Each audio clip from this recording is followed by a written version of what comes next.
கிறிஸ்துவுக்குள் மிகவும் பிரியமானவர்களே, ஆண்டவராகிய இயேசு கிறிஸ்துவின் இனிதான நாமத்தினாலே உங்கள் அனைவரையும் அன்போடு கொண்டு வாழ்த்துகிறேன். கர்த்தருடைய கிருபையும் சமாதானமும் அவருடைய பாடு மரணம் உயிர்த்தெழுதல் மூலமாய் வரக்கூடிய நன்மையான ஆசீர்வாதமான அனைத்தும் உங்களுக்கு நிறைவாய் உண்டாகும்படியாய் வாழ்த்துகிறேன். கர்த்தருடைய பிள்ளைகளே, நல்ல ஒரு நாளிலே இந்த வார்த்தையின் மூலமாய் உங்கள் சந்திப்பதிலே மிகுந்த மகிழ்ச்சி அடைகிறேன். கர்த்தருடைய பிள்ளைகளே, 2000 ஆண்டுகளுக்கு முன்பாக இயேசு என்கிற பெயரில் தேவாதி தேவன் நம்மை மீட்கும்படியாய் இந்த உலகத்தில் மனிதனாய் பிறந்து நமக்காய் பாடுபட்டு சிலுவையிலே ரத்தம் சிந்தி மரித்த அந்த நாளை நினைவு கூறும்படியாய் இந்த நாளை நாம் உலகமெங்கிலும் இருக்கிற அனைத்து தெய்வ பிள்ளைகளும் நாம் அனுசரித்து கொண்டிருக்கிறோம். கர்த்தருடைய பிள்ளைகளே, கிறிஸ்துவின் மரணம் என்பது தோல்விக்குரியது அல்ல, வேதனைக்குரியதும் அல்ல. அது வெற்றிக்குரியது. அது சமாதானத்திற்கும் நன்மைக்காக ஏதுவானதுமாய் முடிந்திருக்கிறது. கர்த்தருடைய பிள்ளைகளே, இயேசுவின் மரணம் அது தோல்வி அல்ல, அது ஜெயத்திற்கான ஆரம்பம். அவர் மரித்தார், அதன் மூலமாய் இன்று நாம் வாழ்வை பெற்றிருக்கிறோம். ஆம் கர்த்தருடைய பிள்ளைகளே, வேதத்தில் அநேக இடங்களில் பல ஆசீர்வாதங்களை, அதுவும் கிறிஸ்துவின் மரணத்தின் மூலமாய் நமக்கு கிடைக்கக்கூடிய ஆசீர்வாதங்களை ஆவியானவருடைய துணை கொண்டு அநேக பரிசுத்தவான்கள், குறிப்பாய் அப்போஸ்தலனாகிய பரிசுத்த பவுல் பல நிருபங்களில் அவர் மரணத்தின் மூலமாய், கிறிஸ்துவின் மரணத்தின் மூலமாய் நமக்கு கிடைக்கக்கூடிய நன்மைகளை அவர் வெளிக்காட்டி சொல்லி இருக்கிறார். கர்த்தருடைய பிள்ளைகளே, ஆகவே இந்த நாள் ஒரு துக்க நாள் அல்ல. இன்றைக்கும் பல கிறிஸ்தவர்கள் இயேசு மரித்து விட்டார் என்று சொல்லி அதற்கான சடங்காச்சாரங்களையும் ஐயோ மரித்து போனாரே என்கிற ஒரு அங்கலாய்ப்போடும் வேதனையோடும் காணப்படுகிறார்கள். அது தேவையற்றது.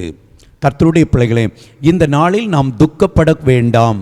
துக்கப்பட வேண்டுமென்றால் உங்களை குறித்தும் உங்களுடைய ஆவிக்குரிய காரியங்களை குறித்தும் உங்கள் குடும்பத்தினுடைய ரட்சிப்பை குறித்தும் துக்கப்படுங்கள். தேவனுக்கேற்ற துக்கம் தேவையாயிருக்கிறது. மாம்சீக ரீதியாக இயேசு மரித்தாரே என்று சொல்லி, மரித்து போனாரே என்று சொல்லி, ஐயோ என்று சொல்லி அங்கலாய்க்க வேண்டிய அவசியமில்லை. காரணம், இயேசு மரித்தார், உயிரோடு எழுந்து விட்டார். இன்று அவர் மரித்த தெய்வமாய் அல்ல, வாழ்கிற தேவனாய் இருக்கிறார். கர்த்தருடைய பிள்ளைகளை, ஆகவே துக்கப்பட வேண்டியது நமக்காகவும் நம்முடைய பாவங்களுக்காகவும் நாம் துக்கப்பட வேண்டும். இயேசு மரித்தாரே என்று சொல்லி துக்கப்பட வேண்டிய அவசியமில்லை. காரணம், இயேசுவின் மரணம் நமக்கு நன்மையாய் அமைந்திருக்கிறது, வெற்றியாய் ஜெயமாய் அமைந்திருக்கிறது. கர்த்தருடைய பிள்ளைகளை, இந்த நாளிலும் கூட கிறிஸ்துவின் மரணத்தின் மூலமாய் நாம் பெற்றுக்கொண்ட நன்மைகள் என்ன என்று சொல்லி வேத வார்த்தையின் மூலமாய் நாம் தியானித்து பார்ப்போம் என்றால் அது நமக்கு மிகுந்த நன்மையும் ஆசீர்வாதமாய் அமையும். கர்த்தருடைய பிள்ளைகளே, லூக்கா எழுதின சுவிசேஷ புத்தகம் அதனுடைய 23ஆம் அதிகாரம் 46வது வசனத்தை பாருங்கள். அந்த வசனம் இப்படியாய் சொல்லுகிறது. இயேசு, பிதாவே, உம்முடைய கைகளில் என் ஆவியை ஒப்புவிக்கிறேன் என்று மகா சத்தமாய் கூப்பிட்டு சொன்னார். இப்படி சொல்லி ஜீவனை விட்டார். கர்த்தருடைய பிள்ளைகளை, அவர் மரிக்கும் தருவாயிலும் பிதாவை நோக்கி கூப்பிட்டு தம்முடைய ஆவியை அவருடைய கரங்களில் ஒப்பு கொடுத்து மரிக்கிறார். அவருடைய இந்த உலக பிரகாரமான வாழ்க்கை ஜெயமாய் முடிந்தது. பிதாவாகிய தேவனே, நீர் செய்யும்படியா எனக்கு கொடுத்த அனைத்து காரியங்களையும் வெற்றியாய் செய்து முடித்து விட்டேன் என்று சொல்லி அந்த மரணத்தை தைரியமாய் எதிர்கொள்ளுகிறார். கர்த்தருடைய பிள்ளைகளே, இயேசு கிறிஸ்துவின் மரணம் அது தோல்வியில் அல்ல, வெற்றியில் நிற்கிறது என்பதற்கு அடையாளம் அந்த வசனத்தின் அடுத்த வசனத்தை பாருங்கள். லூக்கா 23:47 நூற்றுக்கு அதிபதி சம்பவித்ததை கண்டு மெய்யாகவே இந்த மனுஷன் நீதிபரனாயிருந்தான் என்று சொல்லி தேவனை மகிமைப்படுத்தினான். கர்த்தருடைய பிள்ளைகளை, அவருடைய மரணம், அவருடைய பாடுகளை அருகாமையிலிருந்து பார்த்து கொண்டிருந்த நூற்றுக்கு அதிபதியை அவர் யார் என்பதை தெள்ள தெளிவாய் விளங்க பண்ணியது. அவர் நீதிபரர், அவர் பரிசுத்தர், அவர் குற்றமற்றவர் என்பதை அவன் விளங்கி கொள்ளும்படியாய், அந்த நூற்றுக்கு அதிபதி விளங்கி கொள்ளும்படியாய் அந்த மரணம் ஜெயமாய் முடிந்தது. ஆகவே மறுபடியும் சொல்லுகிறேன், கிறிஸ்துவின் மரணம் தோல்விக்குரியதும் அல்ல, வேதனைக்குரியதும் அல்ல. அது வெற்றிக்கானதும், நம்முடைய மீட்புக்கும், நம்முடைய சமாதானத்திற்கும், நம்முடைய ஆசீர்வாதத்திற்கும், நித்திய ஜீவனுக்கும் ஏதுவானது. அப்போஸ்தலனாகிய பரிசுத்த பவுல் ரோமருக்கு எழுதின நிருபம் 4ஆம் அதிகாரம் அதனுடைய 25வது வசனத்தில் கிறிஸ்துவின் மரணத்தின் மூலமாய் நமக்கு கிடைக்கிற ஆசீர்வாதத்தை குறித்து இப்படியாய் எழுதுகிறார். ரோமர் 4ஆம் அதிகாரம் அதனுடைய 25வது வசனத்தை நாம் பார்ப்போம் என்று சொன்னால், மிக தெளிவான ஒரு காரியம் அங்கே சொல்லப்பட்டிருக்கிறது. அவர் நம்முடைய பாவங்களுக்காக ஒப்பு கொடுக்கப்பட்டும் நாம் நீதிமான்களாக்கப்படுவதற்காக எழுப்பப்பட்டும் இருக்கிறார். கர்த்தருடைய பிள்ளைகளே, கிறிஸ்துவின் மரணம் முதலாவது எதற்காக என்றால் நம்முடைய பாவங்களுக்காக அவர் மரித்தார்.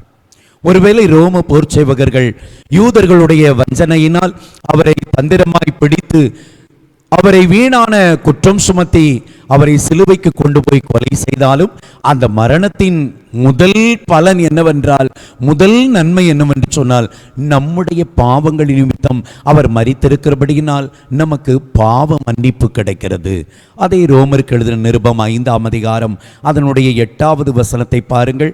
அதிலே பவுல் இப்படியாய் எழுதுகிறார்: நாம் பாவிகளாயிருக்கையில் கிறிஸ்து நமக்காக மரித்ததினாலே தேவன் நம்மேல் வைத்த தமது அன்பை விளங்க பண்ணுகிறார்.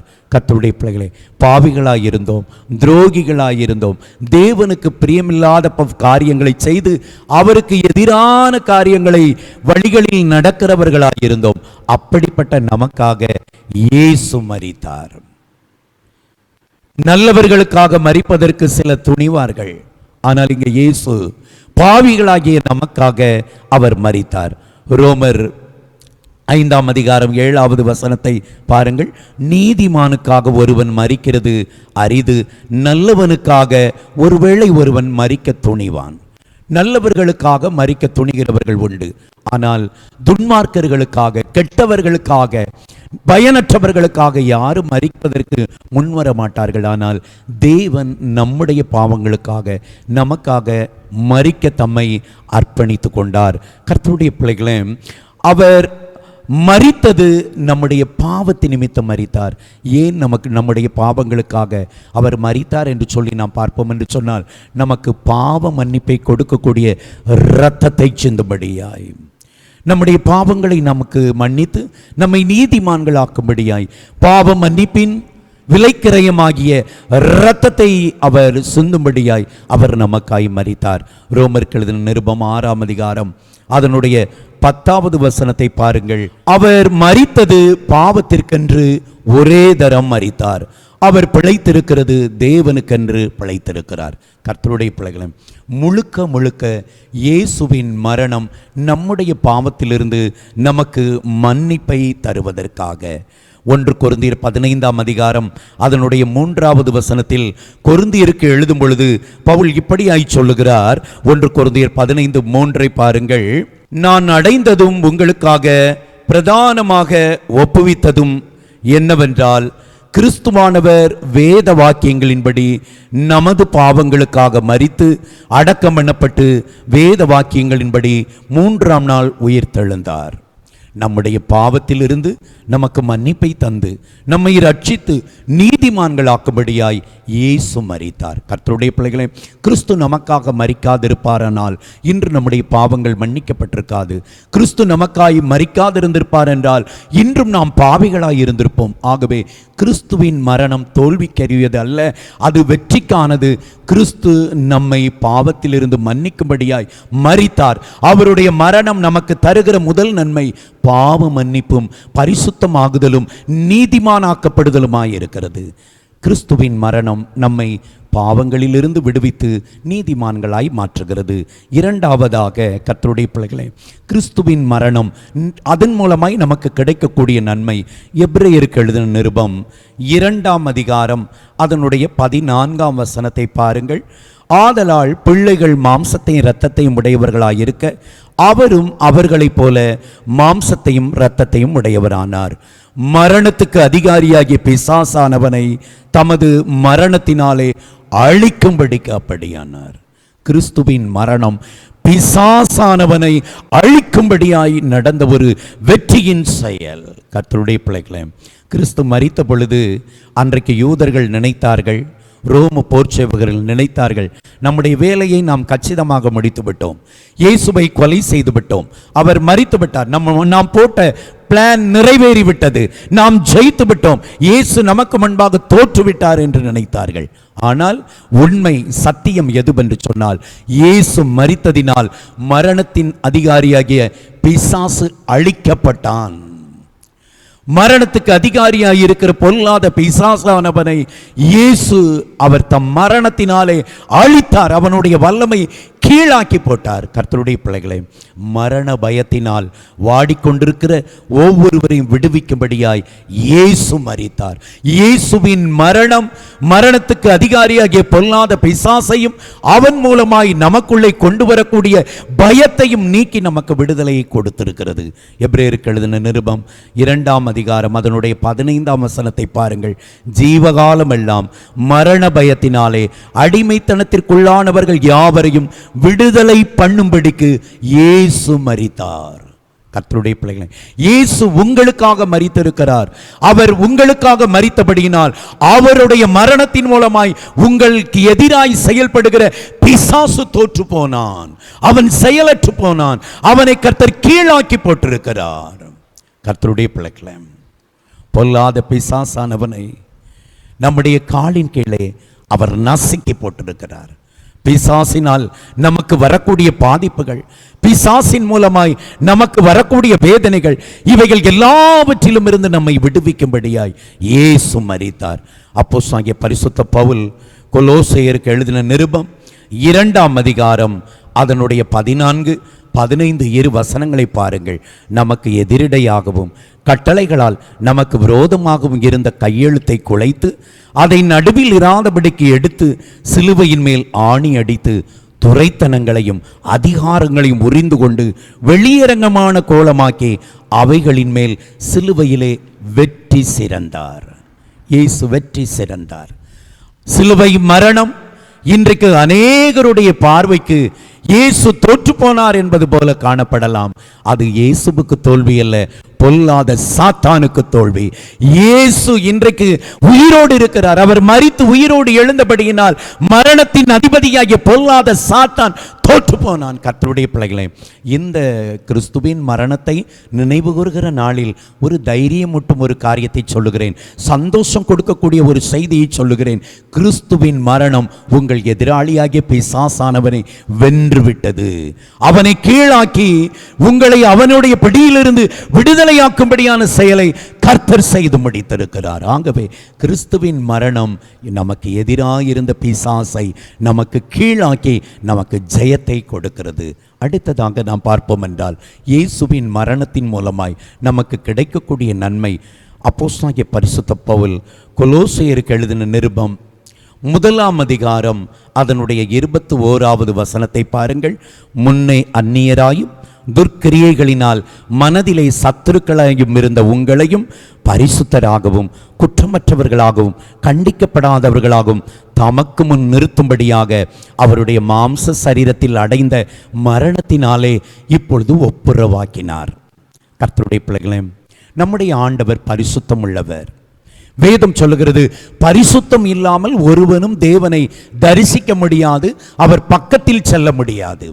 நாம் பாவத்தில் பிறந்து பாவம் நிறைந்த உலகத்தில் பாவியாய் வாழ்ந்து கொண்டிருந்த பொழுது இயேசு கிறிஸ்துவின் மரணம் நம்முடைய பாவத்தை எல்லாம் நீக்கியபடியினால் பாவமற்ற அவரிடத்தில் நெருங்கி சேரும்படியாய் நம்மை கிட்டி சேர்க்கிறது.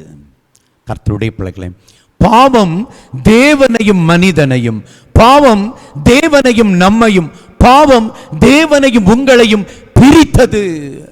நீங்கள் அவர் பக்கத்தில் போக முடியாதபடிக்கு அது உங்களை தேவனிடத்தில் இருந்து பிரித்தது. ஆகவே தேவனுக்கும் மனிதனுக்கும் இடையே உள்ள பிரிவினையை நீக்கி தேவனை மனிதனோடும் மனிதனை தேவனோடும் இணைக்கும்படியாய் இயேசு மரித்தார். கர்த்தருடைய பிள்ளைகளே, கிறிஸ்து மரித்ததினால் அவருடைய மரணம் எனக்கு பாவ மன்னிப்பை கொடுத்து என்னை தேவனுக்கு அருகில் கொண்டு போய் சேர்க்கிறது. பாவத்தோடு வாழ்ந்த பொழுது நான் தேவனுக்கு அந்நியனாயிருந்தேன். பாவத்தோடு நான் வாழ்ந்து கொண்டிருந்த பொழுது நான் அவருக்கு சத்துருவாயிருந்தேன். ஆனால் இப்பொழுது கிறிஸ்துவின் மரணம், அவர் சிந்திய இரத்தம் என் பாவங்களை கழுவி பரிசுத்தப்படுத்தி என்னையும் தேவனையும் ஒன்றாய் இணைக்கிறது. எவ்வளவு பெரிய ஆசீர்வாதம், எவ்வளவு பெரிய நன்மை. கர்த்தருடைய பிள்ளை, இயேசுவின் மரணத்தினால் இன்று நாம் தேவனை நெருங்கி சேர்ந்து விட்டோம். அவர் தகப்பன், நாம் பிள்ளைகள். அப்பா என்கிற ஒரு உரிமையை நமக்கு அவர் மூலமாய் கொடுத்திருக்கிறார். கர்த்தருடைய பிள்ளைகளை, இப்பொழுது நாம் அப்பா என்று அவரை அழைக்கலாம். அவருடைய பிள்ளைகள், அவருடைய சுதந்திர பாகத்தின் சுதந்திரவாளிகளாகும் உரிமையை அவர் நமக்கு தந்திருக்கிறார். கிறிஸ்துவின் மரணம் அந்நியர்களாயிருந்த, துரோகிகளாயிருந்த, சத்துருக்களாயிருந்த, புறம்பாக்கப்பட்டவர்களாயிருந்த என்னை அவரோடு பிள்ளையாய் சேர்த்து வைத்திருக்கிறது. பரிசுத்த பவுல் ரோமருக்கு எழுதின நிருபம் 5ஆம் அதிகாரம் அதனுடைய 10வது வசனத்தை பார்ப்பீர்கள் என்று சொன்னால், பவுல் தெளிவாய் எழுதுகிறார். ரோமர் 5:10, நாம் தேவனுக்கு சத்துருக்களாயிருக்கையில் அவருடைய குமாரனின் மரணத்தினாலே அவருடனே ஒப்புரவாக்கப்பட்டோம். ஆனால் ஒப்புரவாக்கப்பட்ட பின் நாம் அவருடைய ஜீவனாலே ரட்சிக்கப்படுவது அதிக நிச்சயமாமே. பாவம் செய்து பாவத்திலே வாழ்ந்து கொண்டிருந்த பொழுது நாம் தேவனுக்கு அந்நியர்களாய், எதிரிகளாய் இருந்தோம். கிறிஸ்து நமக்காக மரித்து அவருடைய இரத்தத்தை சிந்தி நம்மை மீட்டிருக்கிறபடியினால், அவருடைய இரத்தத்தினால் நாம் கழுவப்பட்டிருக்கிறபடியினால் இப்பொழுது நாம் அவருடனே ஒப்புரவாக்கப்பட்டு விட்டோம். அவரோடு இணைக்கப்பட்டிருக்கிறோம். அவருடைய உறவுக்குள் சென்றிருக்கிறோம். அவருடைய எல்லா சொத்துக்களுக்கும், அனைத்து அதிகாரங்களுக்கும் உரியவர்களாய் நாம் மாறி இருக்கிறோம். கிறிஸ்துவின் மரணம் எனக்கு எவ்வளவு பெரிய மேன்மையை கொடுத்திருக்கிறது. பாவத்தில் வாழ்ந்த நான், உலகத்தோடு ஒட்டி கிடந்த நான், தேவனை மறந்து போன நான் இப்பொழுது தேவனோடு நெருங்கி சேரும்படியாய், அப்பா என்று அழைக்கும்படியாய் அவருடைய சுதந்திர பாகத்திற்கு உரிமையாளனாய் என்னை மாற்றி வைத்திருக்கிறது. எவ்வளவு பெரிதான ஒரு பாக்கியம்! கிறிஸ்துவின் மரணம் என்னை தேவனோடும் தேவனுக்கு உரியவைகளோடும் சேர்த்து விட்டது. கடைசியாக ஒரு காரியத்தை சொல்லுகிறேன். ஏசாயா தீர்க்கதரிசியின் புத்தகம் 53ஆம் அதிகாரம் அதனுடைய 5வது வசனத்தை பார்ப்பீர்கள் என்று சொன்னால், ஏசாயா 53 அதனுடைய 5வது வசனத்தை பார்ப்போம் என்று சொன்னால், வேதம் இப்படியாய் சொல்லுகிறது. நம்முடைய மீறுதல்களின் நிமித்தம் அவர் காயப்பட்டு, நம்முடைய அக்கிரமங்களின் நிமித்தம் அவர் நொறுக்கப்பட்டார். நமக்கு சமாதானத்தை உண்டு பண்ணும் ஆக்கினை அவர் மேல் வந்தது, அவருடைய தழும்புகளால் குணமாகிறோம். கர்த்தருடைய பிள்ளைகளே, கிறிஸ்துவின் மரணம் என் பாவத்தை மன்னிப்பதோடு அல்ல, கிறிஸ்துவின் மரணம் என்னை பொல்லாத சத்துருவின் பிடியிலிருந்து பாதுகாப்பது மாத்திரமல்ல, கிறிஸ்துவின் மரணம் எனக்கு தேவனோடு உறவை மாத்திரமல்ல, இன்னொன்றை தருகிறது. சரீர பிரகாரமாய் எனக்கு நல்ல சுகத்தையும் பலத்தையும் கொடுக்கிறது. அவர் பட்ட காயங்கள், அவர் ஏற்றுக்கொண்ட தழும்புகள் எனக்கு சுக வாழ்வை கொடுக்கிறது. இவ்வுலகில் மாத்திரமல்ல, மறு உலகிலும் நான் நித்திய ஜீவனை பெற்று நீடூழி காலம் வாழும்படியான பாக்கியத்தை தந்திருக்கிறது. கர்த்தருடைய பிள்ளைகளே, இன்றைக்கும் தீராத வியாதிகள் இயேசுவினால் தீர்க்கப்படுகிறது. ஆறாத காயங்கள், தீர்க்க முடியாத வியாதிகள், பலவீனங்கள் இயேசுவினால் குணமாகிறது. காரணம், அவருடைய காயங்கள் இன்றும் நம்மை குணமாக்குகிறது. கர்த்தருடைய பிள்ளைகளே, இந்த உலகத்தில் வியாதிகள் பல உண்டு, பல வகைகளில் வருவது உண்டு. மருத்துவங்கள் இந்த வியாதிகளை எல்லாம் குணமாக்கும்படியாய் கர்த்தரால் ஏற்படுத்தப்பட்ட ஒன்றுதான். ஒன்றை அறிந்து கொள்ளுங்கள் கர்த்தருடைய பிள்ளைகளே, இந்த உலகத்தில் மருத்துவத்தாலும் மருத்துவர்களாலும் குணமாக்க முடியாத வியாதிகளும் வியாதியஸ்தர்களும் இருக்கிறார்கள். அவர்கள் எப்படி வியாதிப்படுகிறார்கள் என்றால், பாவம் செய்வது நிமித்தமாய் வியாதிப்படுவார்கள், அல்லது பொல்லாத பிசாசினால் பலவீனப்படுவார்கள். பாவத்தினாலோ பிசாசினாலோ வியாதிப்பட்டவர்கள் மருத்துவர்களால் குணமாக்கப்பட முடியாது. மருந்து மாத்திரைகளால், மருத்துவத்தினால் அவர்களை குணமாக்க முடியாது. அப்படிப்பட்ட பலவீனப்பட்டவர்களை, வியாதிப்பட்டவர்களை குணமாக்குவதற்காகத்தான் இயேசு மரித்தார். அவர் காயப்பட்டார். மருத்துவத்தாலும் மருத்துவர்களால் கைவிடப்பட்ட வியாதியஸ்தர்களை குணமாக்கும்படியாய் இயேசு மரித்தார். தழும்புகளை ஏற்றவராய் மரித்தார். அவருடைய தழும்புகள் குணமாக்கும். கர்த்தருடைய பிள்ளைகளே, இன்றைக்கும் அந்த தழும்பு குணமாக்குகிறபடியினால்தான் அநேக வியாதியஸ்தர்கள் இன்று வரையிலும் சுகமாகிறார்கள். தீராத வியாதிகள், மருத்துவர்களால் கைவிடப்பட்ட நோயாளிகள் இன்றைக்கும் இயேசுவால் குணமடைகிறார்கள். பிசாசினாலும் பாவத்தினாலும் வியாதிப்பட்ட கோடிக்கணக்கான ஜனங்கள் இன்றைக்கு இயேசுவால் விடுதலை பெற்று சுகவாழ்வை பெற்று கர்த்தருடையவர்களாய் வாழ்ந்து கொண்டிருக்கிறார்கள். என் அன்பு கர்த்தருடைய பிள்ளைகளே, என் வார்த்தைகளை கேட்டுக்கொண்டிருக்கிற நீங்கள் ஒருவேளை சரீரத்தில் பலவீனம் அடைந்து மருத்துவர்களால் குணமாக்க முடியாத ஒரு நிலையில் காணப்படுவீர்கள் என்றால் ஒரு நல்ல செய்தியை சொல்லுகிறேன். உங்களை குணமாக்குவதற்காக இயேசு தழும்புகளை ஏற்று மரித்தார். அவருடைய இரு கரங்களும் சிலுவையில் ஆணிகளால் கடாவப்பட்ட பொழுது, அவருடைய இரு கால்களும் சிலுவையிலே ஆணிகளால் அடித்து காயப்படுத்தப்பட்ட பொழுது, அவருடைய விலா ஈட்டியினால் குத்தப்பட்ட பொழுது, அவருடைய தலையில் முள்முடியை சூட்டி கோலால் அடித்த பொழுது அவர் காயப்பட்டாரே, அவர் உடல் கிழிக்கப்பட்டதே, அவருடைய சரீரம் தழும்புகளை ஏற்றதே.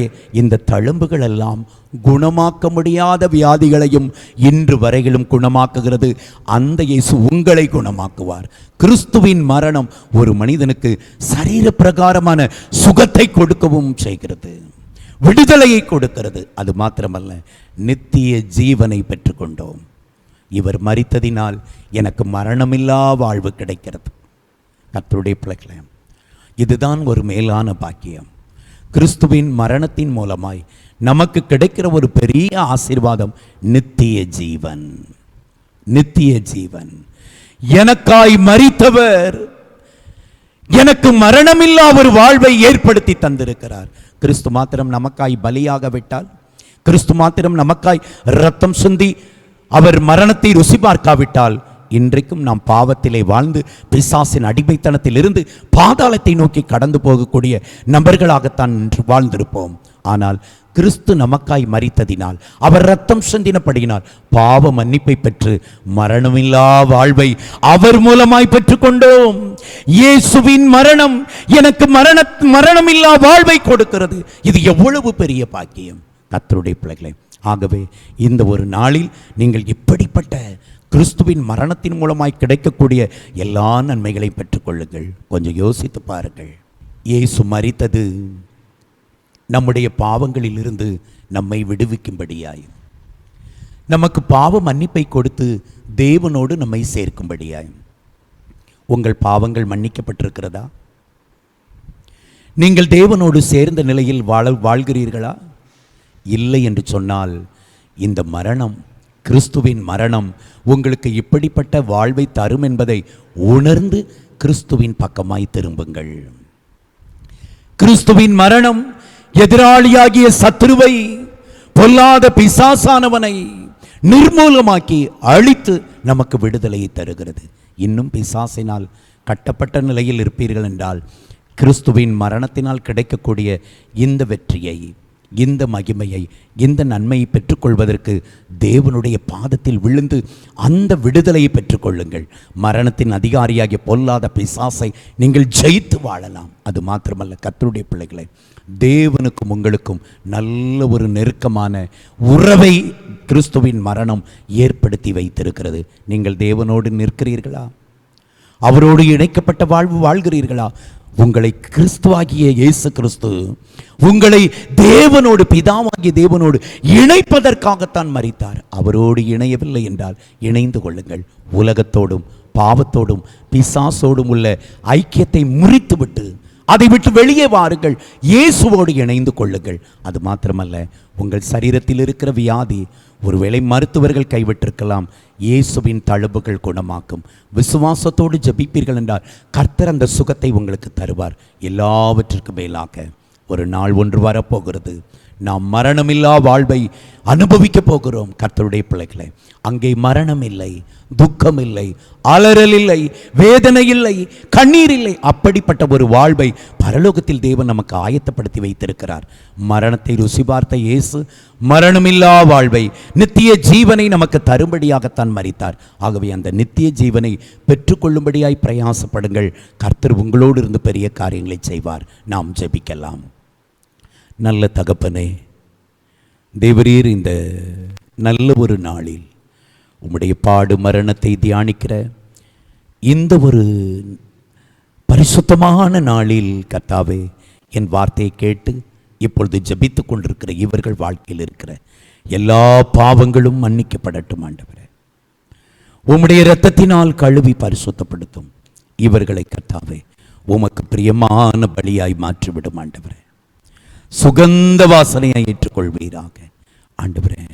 பாவத்தில் இருந்து விடுதலை கொடுத்து பரிசுத்தமாகுதலை பிரதிபலனாய் பெற்றுக்கொள்ளட்டும் ஆண்டவரே. பொல்லாத சத்ருவானவனை கீழாக்கி அவன் மீது வெற்றி சிறக்கும்படியாய் மரித்தீர் ஆண்டவரே. இப்பொழுதும் ஜெபித்துக் கொண்டிருக்கிற இவர்களுக்கு விரோதமாய், இவர்கள் குடும்பங்களுக்கு விரோதமாய் இருக்கிற பொல்லாத பிசாசின் கூட்டங்கள் இயேசுவின் நாமத்தில் தோற்று போகும்படியாய் கட்டளை எடுக்கிறேனப்பா. பிசாசின் பிடியிலிருந்து இவர்களை முற்றிலுமாய் விடுவித்து கர்த்தாவே ஜெயமுள்ள வாழ்க்கை கட்டளையிடுவீராக. கிறிஸ்துவின் மரணம் தேவரீர் பிரிவினையாயிருந்த எங்களை தேவனோடு ஒப்புரவாக்குகிறது என்பதை அறிந்து கொண்டோம் ஆண்டவரே. தேவனோடு இவர்கள் நெருங்கி சேரட்டும் ஐயா. எந்த பாவமோ உலகத்தின் ஆசைகளோ கர்த்தாவே பிசாசின் வல்லமையோ இவர்களை உம்மை விட்டு பிரித்து விடாதபடி உம்மோடு இணைத்துக் கொள்வீராக. இவர்களை உம்மோடு வைத்துக் கொள்ளும்படி தான் நீர் இவர்களுக்காய் மரித்தீர் ஆண்டவரே. அதை நினைவு கூறும் ஆண்டவரே. கர்த்தாவே தேவரே, சரீர பலவீனத்தோடு குடும்ப பிரச்சனைகளுக்கு மத்தியில் பல போராட்டங்களுக்கு மத்தியில் ஜெபித்துக் கொண்டிருக்கிறவர்களை இப்பொழுது உம்முடைய கரத்தில் ஒப்புக் கொடுக்கிறேன் ஆண்டவரே. கர்த்தாவே நீர் விடுதலை கொடுக்கிறவர். இயேசுவின் நாமத்தினாலே பரிசுத்தாவியானவருடைய தெய்வீக வல்லமை இப்பொழுது இறங்கட்டும் ஆண்டவரே. எல்லா தீராத வியாதிகளும் இயேசுவின் நாமத்தில் குணமாகட்டும். பொல்லாத பாவத்தினால் பிசாசினால் வந்த எல்லா வியாதிகளும் நீங்கி போகட்டும். மரண கண்ணிகள் தெறிப்புண்டு போகட்டும். இயேசுவின் நாமத்தில் மரண கட்டுகள் அறுக்கப்பட்டு போவதாக. விடுதலை உண்டாகட்டும். எல்லாவற்றுக்கும் மேலாய் நித்திய ஜீவனை இவர்கள் பெற்றுக்கொள்ளும்படியாய் அதற்கேற்ற பாதையில் இவர்களை நடத்துவீராக. நாளொன்று வரும் பொழுது உம்முடைய சிங்காசனத்திற்கு முன்பாக நிற்கும் பொழுது கரைதிரியற்றவர்களாய் வாழ்ந்து அந்த மேலான ராஜ்யத்தை சுதந்திரித்துக் கொள்ள கர்த்தர் கிருபை பாராட்டுவீராக. நிரப்படி செய்வீர் என்கிற நம்பிக்கையோடு உமக்கு ஸ்தோத்திரங்களை ஏறெடுக்கிறோம். இயேசுவின் நாமத்தில் ஜெபம் கேளும் ஜீவாவே. ஆமேன், ஆமேன்.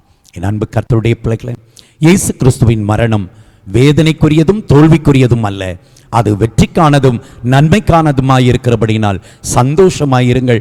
இயேசு உங்களை பாவத்திலிருந்தும் பிசாசின் பிடியிலிருந்தும் வியாதியிலிருந்தும் உங்களை விடுதலையாக்கி சுகவாழ்வை கொடுத்து முடிவிலே நித்திய ஜீவனை தந்து உங்களை ஆசீர்வதிப்பாராக. God bless you. ஆமேன், ஆமேன். தொடர்பு கொள்ள வேண்டிய எங்கள் முகவரி: பாஸ்டர் டி. இன்பகுமார், இயேசுவின் பிரசன்னம் ஊழியங்கள், கர்மேல் பர்வதம், பேய்க்குளம், தூத்துக்குடி மாவட்டம், தமிழ்நாடு, இந்தியா. பின்கோடு 646113. அலைபேசி எண்கள் 9486373603 மற்றும் 7373133190. Our contact address: Pastor T. Inbakumar, Presence of Jesus Ministries, Karmel Mount, Peikulam, Tuticorin District, Tamil Nadu, India. Pin code 628613. Mobile number 9486373603 and 73731 வாரந்தோறும் வெள்ளிக்கிழமை காலை 10 மணி முதல் 1 மணி வரை பரிசுத்த உபவாச ஜெபம் நடைபெறும். வாரந்தோறும் ஞாயிற்றுக்கிழமை காலை 9:30 மணி முதல் 12 மணி வரை பரிசுத்த ஆராதனை நடைபெறும்.